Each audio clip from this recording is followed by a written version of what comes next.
बिस्मिल्लाहिर्रहमानिर्रहीम। ये पारा नंबर 18 है, सूरह नूर की आयत नंबर 30 है। इसको दिखाने का मकसद सिर्फ ये है कि बाज़ चीज़ें ऐसी होती हैं जो इंसान अपनी नज़र से जब तक देखता नहीं है तो उसे यकीन नहीं आता कि वो बातें सही हैं या गलत हैं, क्योंकि बहुत सी बातें इंसान जब दूसरों से सुनता है तो उस पर तवज्जो नहीं देता। इसको दिखाने का मकसद सिर्फ ये है कि हम क्योंकि मुसलमान हैं, और अगर मुसलमान है तो अल्लाह के अहकामात को मानना भी पड़ेगा, क्योंकि हर मुसलमान का ये यकीन है कि वो दुनिया में आया तो वापस भी जाएगा और वो अपने अमाल का हिसाब भी देगा।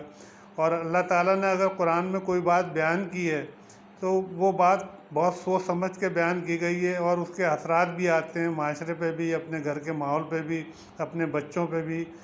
और इंसान को इन बात पे इसलिए गौर करना चाहिए कि ये जो चीज़ें शादी के बाद मसाइल पैदा होते हैं उसकी वजह एक शायद यही होती है कि लड़का और लड़की इस बात पर तवज्जो शायद नहीं दे पाते कि कुरान क्या कह रहा है।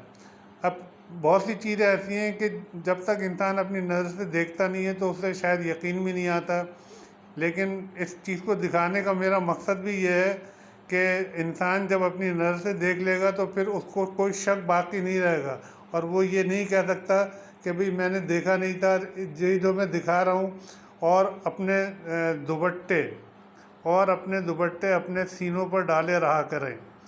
आजकल हमारे माशरे में जो एडवांस माहौल पैदा हो गया है, जिसमें नौजवान लड़कियां और ख़वातीन भी बहुत सी अपने दुपट्टों को बस गले की हद तक रखती हैं, तो अल्लाह ताला बिल्कुल साफ साफ बता दे रहा है, इसमें कोई गुंजाइश ही नहीं है कि इंसान इनकार कर दे कि मेरी समझ में नहीं आया।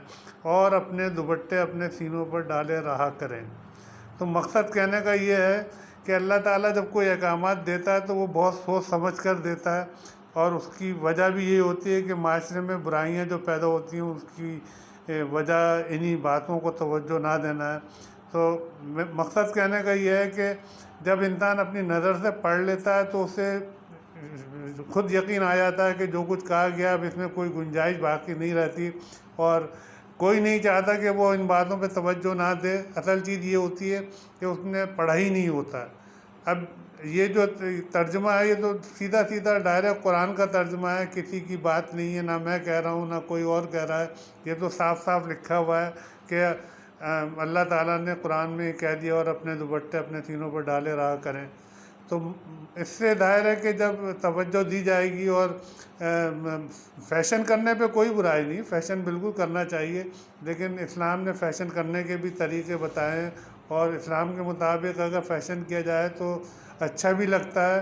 और सबसे बड़ी बात ये होती है कि फिर अल्लाह की रहमतें भी नादिल होती हैं। अगर हम कुरान की बताई हुई चीज़ों पर अमल नहीं करेंगे तो फिर ज़ाहिर है कि अल्लाह ताला अपनी रहमतें भी हमसे दूर कर देता है। उसके नतीजे ये होते हैं कि मियाँ बीवी में मसाइल पैदा होते हैं, और यही चीज़ें होती हैं जिन पे इंसान तवज्जो नहीं देता, और यही असबाब होते हैं जो घर के मसाइल पैदा कर देते हैं। तो अल्लाह ताला हम सबको हिदायत दे और हम सब के लिए बेहतरी करे। अल्लाह।